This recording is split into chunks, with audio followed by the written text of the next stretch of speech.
Olá, seja muito bem-vindo ao SBOC Play, o canal de vídeos e podcast da Sociedade Brasileira de Oncologia Clínica. Hoje a nossa conversa é uma conversa especial.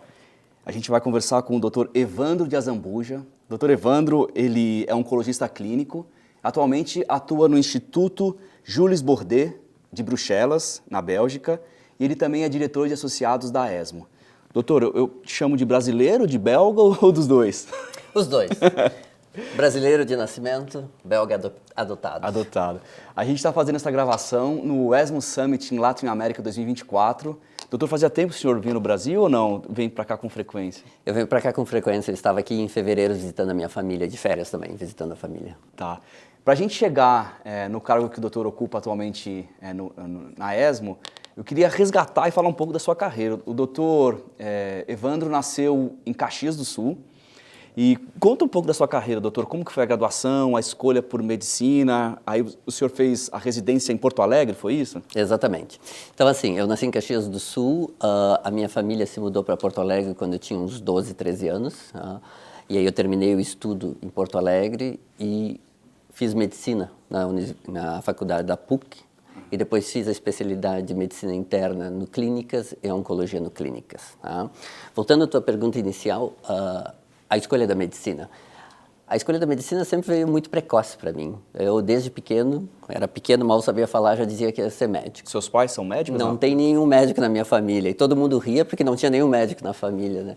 Então, assim, sempre foi uma escolha muito... Desde pequeno, eu sempre disse, vou fazer medicina. E sempre ficou muito. E aí eu fiz o vestibular para medicina, fiz a medicina, e quando eu entrei na medicina, na verdade, a escolha da minha carreira era para fazer cardiologia. Tá? Então, quando eu estava no terceiro ano da medicina, eu fiz um estágio voluntário durante as férias de verão na patologia. E achei muito interessante, porque era o momento que eu ia lá, cortava os tumores. Eu pegava os tumores, cortava, botava na parafina para poder fazer as análises depois, olhava no microscópio. E isso eu achei muito interessante, porque tinha muita coisa assim, tem muita pesquisa, tem muita coisa que a gente pode fazer. E aí, depois, uns meses depois, eu passei na oncologia, o estágio de oncologia da PUC, e lá eu vi que realmente a gente podia ajudar muito os pacientes. Isso foi uma coisa que me chamou muito a atenção. A forma como a gente trata os pacientes, a forma como a gente anuncia o diagnóstico do câncer, como a gente pode fazer um impacto diferente na vida dessas pessoas. Então, isso me levou a pensar, eu vou fazer oncologia médica. Então, essa foi a minha decisão inicial. E aí depois, quando eu terminei a faculdade, veio a fazer a prova de residência. Então aí veio a minha segunda decisão, o que eu faria? Porque eu fiz prova para oncologia, que era 3 anos de oncologia na PUC, que eu já era de lá, e fiz prova para medicina interna no Clínicas, que eu precisava fazer medicina interna, depois fazer a prova para oncologia. E aí eu passei nos dois. E aí veio a decisão, o que eu faço agora, né? E aí eu conversei com o meu professor na época, era o Dr. Sérgio Lago, que era o chefe do serviço onco, e ele foi bem claro comigo, ele disse, faz medicina interna no Clínicas, que tu gosta, tu tem o perfil para isso, e depois tu faz a prova para oncologia e tu vai passar, não te preocupa. Eu disse, tá bom, então tá. E aí foi essa decisão. Aí eu fui e fiz toda a minha formação no Clínicas, eu fiz 5 anos de residência, eu fiz um 3º ano adicional, que não era na época pedido, e eu fiz isso. E, durante a residência, sempre fiquei muito envolvido com pesquisa. Sempre gostei de fazer muito. Desde a época da faculdade, eu já trabalhava no registro do câncer como estagiário lá. E depois eu fiquei fazendo outras pesquisas. Clínica translacional? Clínica. Eu nunca fiz pesquisa translacional, não era laboratória, sempre pesquisa clínica. E daí, durante a residência, eu disse, vou fazer mestrado e eu quero fazer um fellowship fora. Essa que era a minha ideia inicial. E, quando eu estava terminando, fiz 2 anos de mestrado, estava trabalhando já em Porto Alegre, tinha trabalhado numa clínica privada e ia no Clínicas como voluntário, não ganhava nada, ia lá para a parte da pesquisa, que eu gostava muito, ajudava os residentes, sempre gostei muito dessa parte de ensino. E daí eu terminei o mestrado e fui para a Bélgica fazer um fellowship. Daí isso mudou a minha vida muito rápido, porque eu fiz a entrevista com a minha chefe, na época, Martine Picard, que é uma pessoa muito conhecida em câncer de mama. Eu fiz a entrevista com ela durante a ASCO de 2013, isso quer dizer final de maio, início de junho, e final de agosto do mesmo ano, eu já estava na Bélgica morando, né? Então, a ideia era ter ido ficar 2 a 3 anos, fazer um fellowship de pesquisa, e aproveitar os dados da pesquisa e voltar para o Brasil apresentar um doutorado, né? Só que daí acabou que eu fiquei na Bélgica, hoje vai fazer 21 anos que eu estou lá na Bélgica, trabalhando com pesquisa, com assistência clínica e indo todo mundo, viajando o mundo todo para as aulas. Doutor, o que o senhor achou mais de diferente na Bélgica, assim, questões culturais e na medicina? Então, assim, vamos começar com as questões culturais. Além do frio, se bem que Caxias também é frio. O sul... O frio não é o grande problema, porque, assim, faz frio, mas não é tão frio. O problema, assim, o inverno é muito prolongado. É um frio que não acaba, né? É um frio que não acaba. Tu começa em agosto e só vai parar em março, abril. E aí, às vezes, o verão deles é como o nosso verão aqui. Chove muito, mas lá faz frio. Tu pode pegar um julho, que é o verão, que faz 12 graus, 13 graus. Muda muito. Mas, assim, a parte cultural é muito interessante, porque o país já tem a parte norte, que é a parte mais holandesa, os flamengos, que a gente chama, e a parte sul, que são os francofones. Então, assim, já são duas culturas completamente diferentes. Então, assim, entender a diferença cultural, a diferença política, a diferença de línguas, isso era uma coisa bem interessante de entender. Não foi muito difícil me adaptar, porque os belgas, eles são super educados. Isso é uma coisa, eles são super abertos, os pacientes são super abertos também. Então, assim, isso não foi muito difícil. E a coisa, eles não são invasivos. Então, assim, eu moro num apartamento, eu conheço muito pouco meus vizinhos, tu não vai esperar que alguém vai bater na tua porta, assim, essas coisas não programadas não acontecem. Então, assim, uma coisa que me chamou muita atenção, que no início para mim era estranho, mesmo para ir jantar com a tua família, com a sogra, com o sogro, tu tem que marcar uns 2 meses antes, tem que marcar na agenda, senão tu não acha horário. Para ir sair, jantar com amigos, a gente marca com 2, 3 meses de antecedência, senão tu não consegue. Então, assim, é uma coisa, essa parte cultural que foi interessante do início, mas que hoje eu estou completamente adaptado e com a minha agenda de trabalho funciona super bem, senão não daria, né? Isso na parte pessoal. Na parte profissional, assim, o que chama a atenção, o sistema de saúde é um sistema público. Então, assim, todo mundo tem o SUS. Como lá, então tu trabalha, paga os teus impostos e tem o SUS. Tem uma pequena privada ou também não, assim, saúde privada? Não tem assim, a assistência privada não tem. O que existe lá é um sistema que tu tem um plano de saúde, tipo um seguro-saúde privado, que é pago em geral pelas empresas, mas isso não muda o teu tratamento. O tratamento não tem interferência nenhuma. Muda se tu quer um quarto individual, se tu quer, aí o cirurgião, o hospital cobra mais, mas quem paga é esse seguro extra. Mas o seguro de base cobre tudo. E a coisa interessante é que quando o medicamento é aprovado e reembolsado na Bélgica, todo mundo tem acesso. Todo mundo pode prescrever, todo mundo tem acesso. Então, assim, isso para mim é uma coisa que é um SUS que funciona bem. Isso é uma grande diferença. Em termos de paciente, os pacientes são bem educados, são super racionais. Isso é bem interessante. Às vezes, eu tenho pacientes de 80 anos, as vozinhas vêm sozinhas na consulta. Elas não vêm com ninguém, elas são super independentes. Tu diz, não, o câncer progrediu, a gente tem que trocar o tratamento, tem que começar uma outra linha de tratamento. Tranquilo, super tranquilo, eles são super racionais. E quando tu está mais no final, assim, que tu não tem muitas mais opções de tratamento, tu explica para eles. E a gente tem a possibilidade de fazer eutanásia na Bélgica também. Então, tem pacientes que eles pedem, como que eu posso fazer, quais são os... A família precisa autorizar ou não? Se o paciente não precisa. Tudo do paciente que faz, ele mesmo vai na prefeitura da coisa, tem uns documentos a fazer, tem que completar, tem que ter uma revisão por 2 ou 3 médicos, e aí assino, e aí tudo é organizado. Então, nesse aspecto, eles são muito organizados, né? São um pouco mais distantes, mas eu acho que é uma coisa que funciona bem, porque eles acabam não sofrendo. Uma curiosidade epidemiológica, não sei se isso é verdade, se é mito, o consumo de álcool é alto. Eu tenho um tio belga que bebe muito. Assim, primeiro ele falou que cerveja não é tão gelada quanto a cerveja daqui, porque é cerveja boa, possivelmente, né? E existem alguns tumores relacionados ao consumo de álcool e lá a incidência maior, tem alguma relação ou não? Então, assim, eles bebem mais, realmente. Eles bebem mais. Existe uma cultura da bebida alcoólica que começa muito cedo. Tá? Tipo assim, tu vai numa festa de família, as crianças, 2, 3 anos, eles bebem champanhe não alcoólica. Tá? Claro, bebida sem álcool, mas é champanhe para criança. Eles têm cerveja para criança que é sem álcool. Então, assim, eles começam muito cedo esse convívio social. As crianças pequenas sentam na mesa e têm almoços de 3, 4 horas e não incomodam. E bebem a champanhe, bebem a cerveja, tudo. É muito engraçado de ver. Então, assim, eles começam muito cedo a ser expostos a isso. E a partir dos 16 eles já podem beber álcool.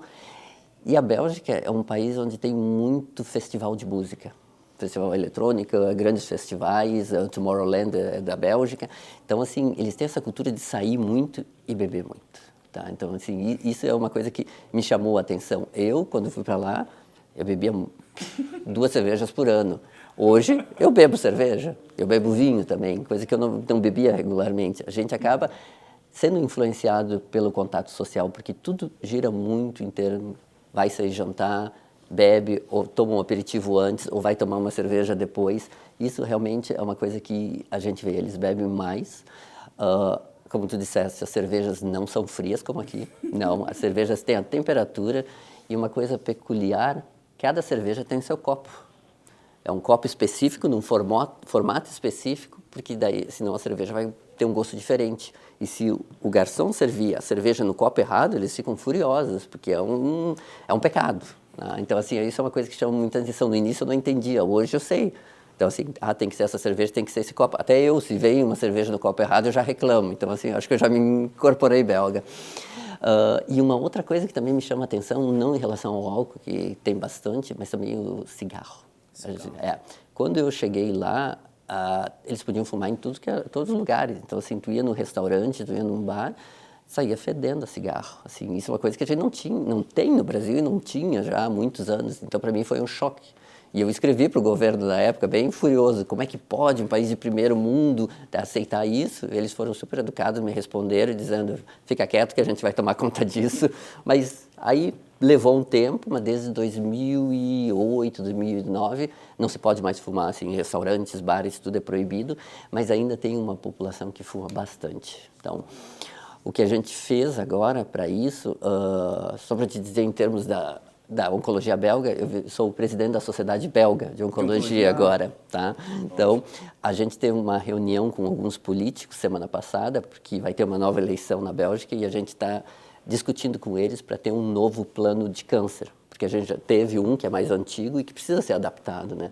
E um dos focos é realmente tratar essas coisas que a gente pode diminuir o risco de câncer: álcool, cigarro, obesidade. Não tem muita obesidade, mas as pessoas estão fazendo menos atividade física. Então, o ciclismo, isso, parece que eles andam bastante, não andam? Eles andam bastante de bicicleta, menos que na Holanda. A Holanda é muito mais.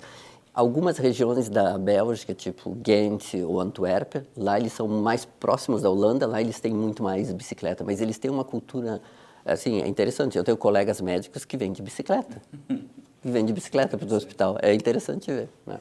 E, então, possíveis tumores que têm relação direta com álcool, com tabagismo, percebe-se uma incidência maior ou é generalizado? Não, é generalizado. Acho que a incidência é a mesma, não tem uma incidência maior, não. Assim, tem um risco aumentado, mas a incidência da Bélgica não é maior. A única que a gente tem estudado é o câncer de mama, que também pode ser relacionado ao álcool, mas tem muitos fatores, e a Bélgica é um dos países com a maior incidência de câncer na Europa, proporcionalmente à população. Mas a mortalidade não é a maior. Então tem um bom controle porque tem bons tratamentos, mas a gente não consegue entender por que a incidência é mais alta. Né?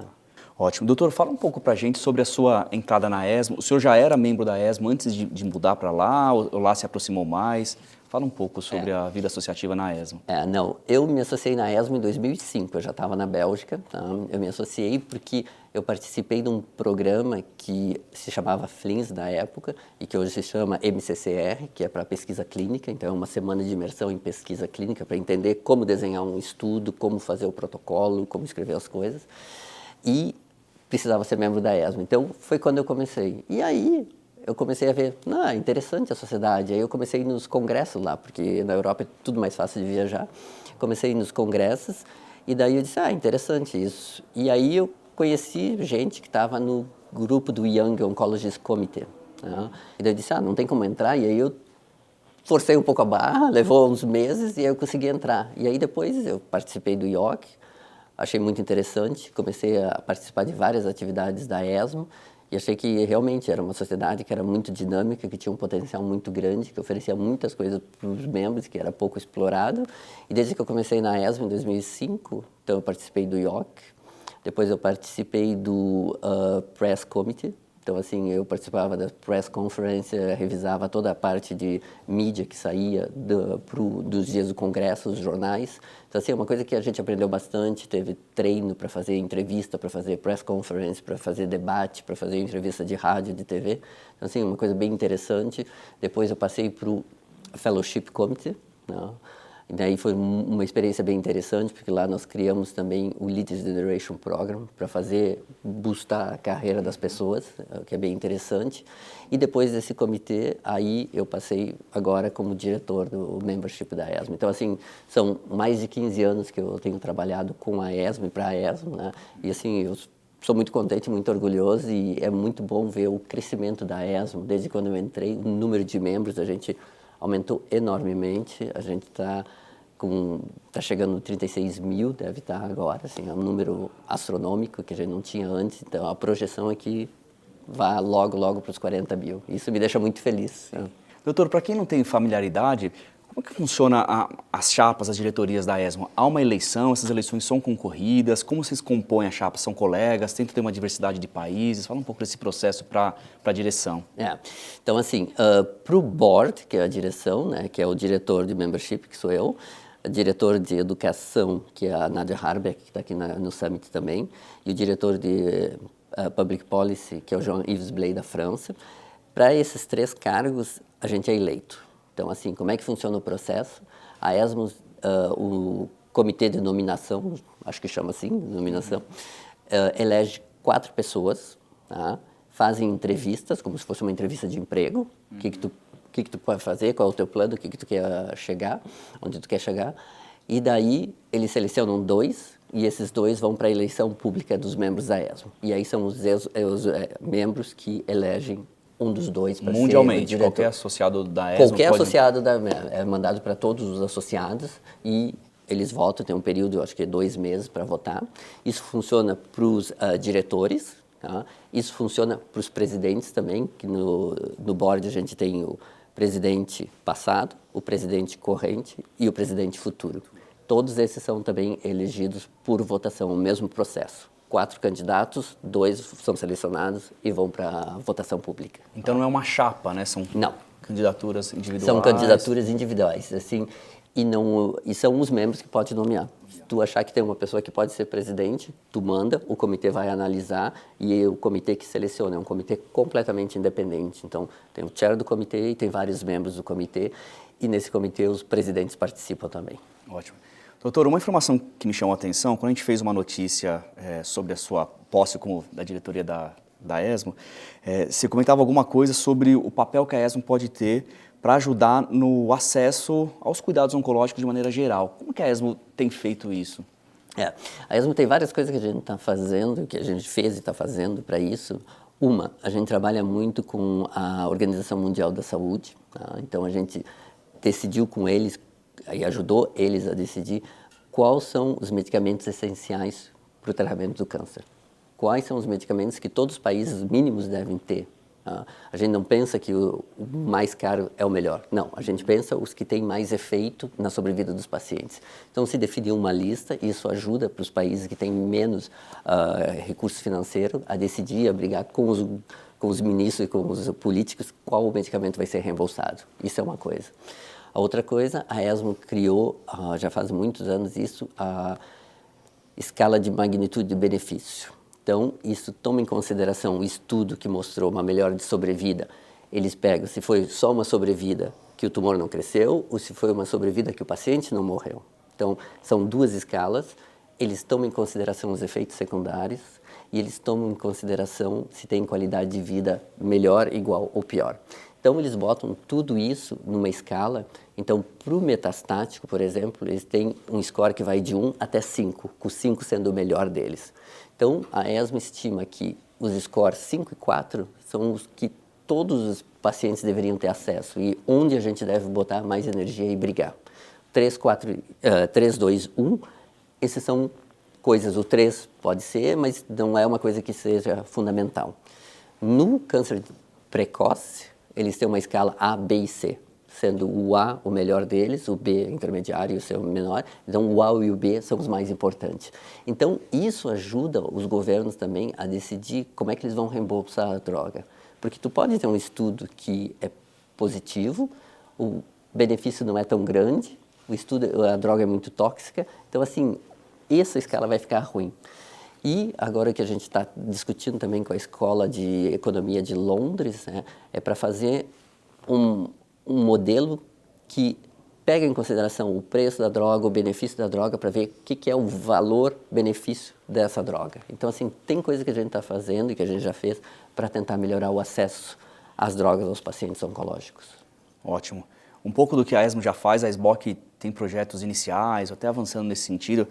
Para finalizar nossa conversa, eu sei que teve experiência aqui no Brasil e na Bélgica, eu queria saber o que a ESMO, algum tipo de programa, iniciativa que a ESMO já faz de maneira avançada, que eventualmente a SBOC poderia atuar mais fortemente, que você acha que poderia usar como referência. É claro que o que dá certo na Europa não necessariamente vai dar certo no Brasil, mas que o Brasil poderia olhar com cuidado especial, na sua opinião. Eu acho que a SBOC já está fazendo muitas coisas bem interessantes, né? Como a presidente Annelise mostrou hoje de manhã, os guidelines que vocês fazem, o grupo de Young Oncologists, porque é uma sociedade muito moderna, muito jovem, né? Então, isso é muito interessante, investir na carreira. O que a ESMO tem feito, e que eu acho que a SBOC pode fazer também, fellowships, a possibilidade de mandar pessoas para fora e voltar para trazer o conhecimento aqui é uma coisa bem interessante. A gente tem investido em, não sei se funcionaria muito no Brasil, funciona na Europa, que é clinician scientist. Então, são as pessoas que têm o perfil clínico, mas também têm um perfil de laboratório. Aqui não é uma coisa que não tem muito, então não sei se é a melhor coisa para fazer, mas fellowship, investir em conhecimento, os guidelines, young oncologists, acho que tem essas coisas que a gente pode fazer, essa colaboração que a gente está fazendo nos preceptorships, no Summit.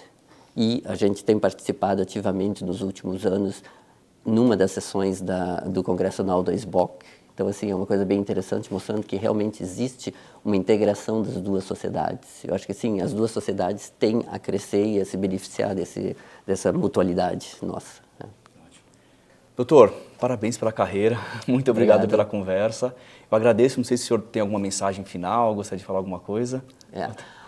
Olha, o que eu acho, assim, o que eu digo a todos os young oncologists, dos jovens, que têm que trabalhar, têm que se dedicar, assistência é boa, pesquisa é interessante também, se puder ter uma experiência fora do país é uma coisa interessante, mas não esquecer de voltar e trazer os conhecimentos, né? O que eu fiz, eu fui para fora e fiquei fora, né? Mas eu não quero que todo mundo faça isso, porque eu acho que a gente tem que ter gente boa e a gente tem muita gente de competência aqui no Brasil, então acho que isso é bem interessante. Muito obrigado, doutor.